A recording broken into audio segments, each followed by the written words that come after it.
Hello, ma'am. I have been watching your videos po sa YT and here sa TikTok, I will take the LET exam this September 2024 po. Hi, teachers! Hi, future updates! Kumusta? Kumusta? Kumusta ang pagre-review nyo? Ilang percent na yan? Mahaba-haba pang panahon. Pero tama yan na nagre-review na.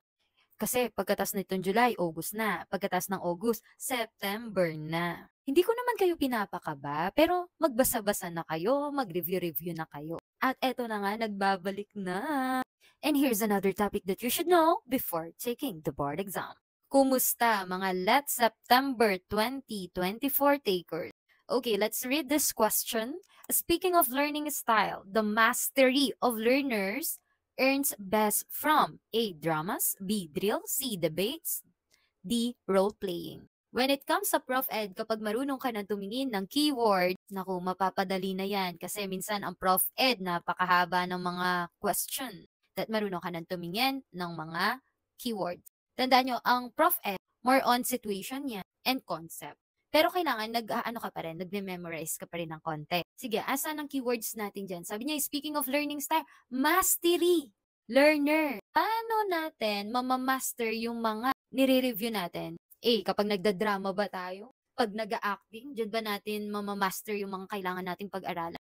B. Drills. Alam nyo ba yung law of exercise? Diba? Yan yung drills. Ibig sabihin nito, paulit-ulit nating ginagawa hanggang sa matandaan natin.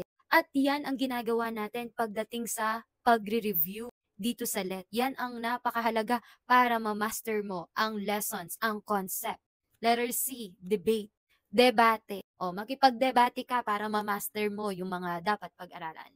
Letter D, role-playing. Ayan, role-playing din, parang acting. So, pag sinabi naman nating role-playing, hindi siya yung as in scripted, hindi siya as in yung pinaghandaan. Okay, ano yung mastery learner dyan? Yung masasabi mo na si learner, mas matatandaan niya yung mga pinag-aaralan nyo sa pamamagitan ng A, B, C, D. I-comment mo na dyan. At kapag tama ang iyong sagot, aba, papasa ka na. Papasa ba? Magtatap. Dapat magtatap. Ako hindi lang ako sure. Baka naman sa mga nagtap dyan na dumaan ako sa FYP nila. Char. Okay, what is your answer?